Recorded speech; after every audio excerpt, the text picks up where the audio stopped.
Hi guys, good morning. Welcome to my vlog, and for today's video, may imumukbang ako ngayon guys. Isa sa pinaka-paborito kong prutas sa buong mundo.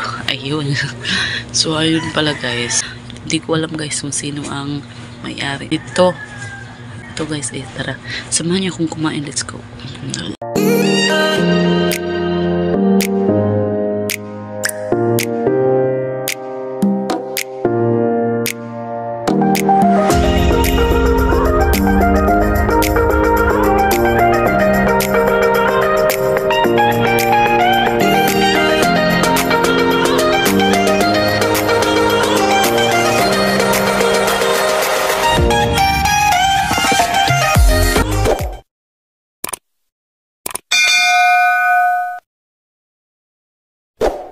Guys, welcome back to my channel, and for today's video, meron ako ditong pinaka gusto kong pagkain, tas prutas na pinaka gusto ko itong charang dragon fruit.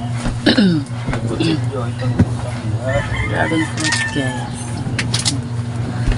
Sarap kaya ito guys. So kainin natin ito guys. So tara, let's open it.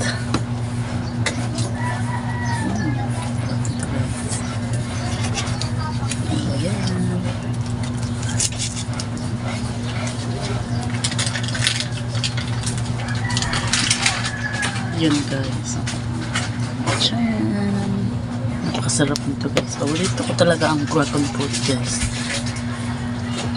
Minsan lang ako makakain ito. Hindi ko nga rin alam guys kung kanino to.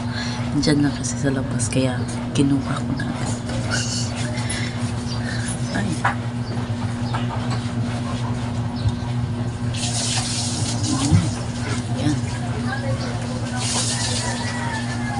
The search is over. Ayan guys, dragon fruit. Ganito lang pagkain ito guys. Ganun mo lang. Tapos ayan.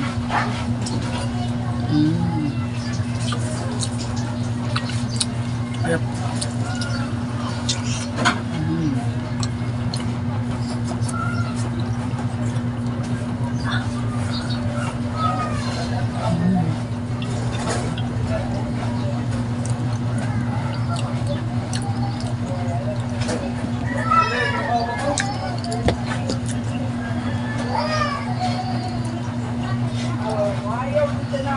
Kala ko noon guys, matigas tong dragon fruit. Pero napaka ano lang pala. Hindi pala siya matigas.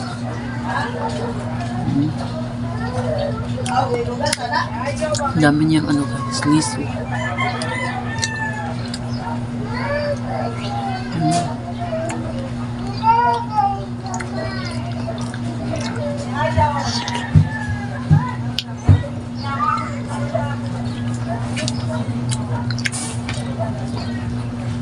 Alam ko guys kung saan to galing.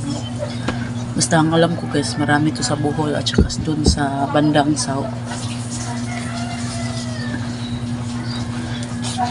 Pero ang alam ko noon, mas marami mas may malaking farm itong ganito sa ano, sa Bohol.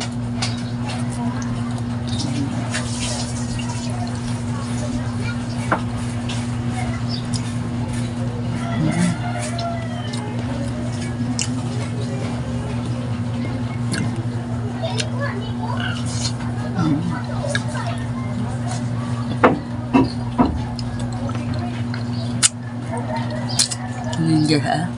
Pupula talaga yung grabe mo nito.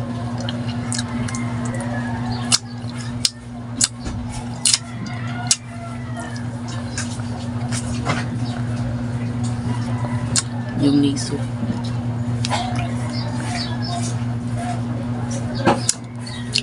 Sarap.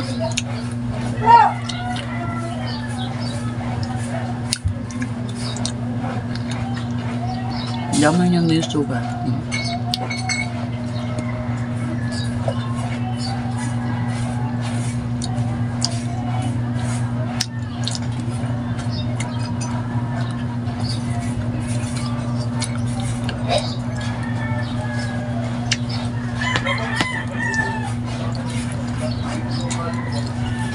Sarap talaga nito guys. Minsan ang mga 3 beses lang siguro ako nakakain ng ganito guys, kasi minsan lang to meron siya pero nasa tindahan mas mahal siya, kasi kaya gusto ko sana pumunta sa mga may farm nito. Ang ganda sana, gusto ko mang-harvest ng ganito guys.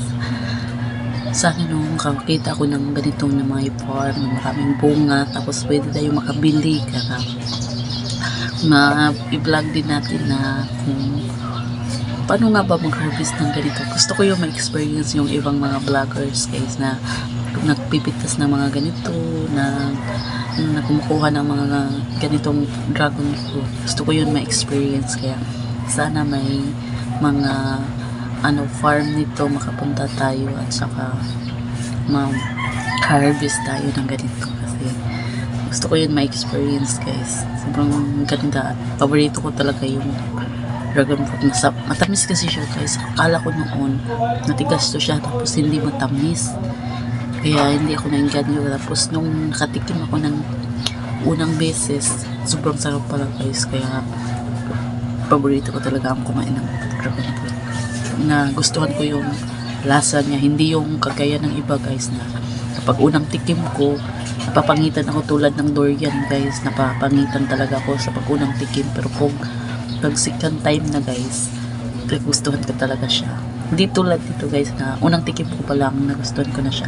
Sa tingin lang ako na hindi, pag unang tingin ko lang nito guys, hindi ko siya gusto, pero pag tikim ko gusto ko agad yung lasa. So napakasarap pala ng dragon fruit guys.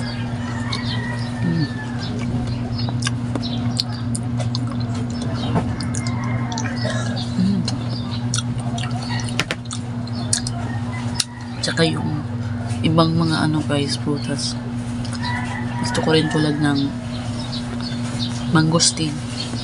Napasarap din ng mangosteen guys.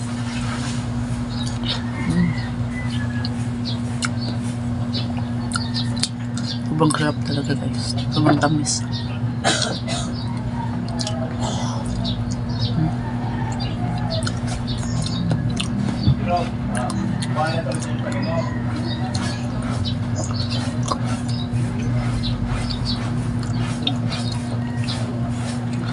Sa isang bunga lang nito guys, mapipil mo talaga mabubusog ka na, kasi malaki din siya feel ko na talaga guys, nabubusog na talaga sa isang ganito. Sobrang sarap.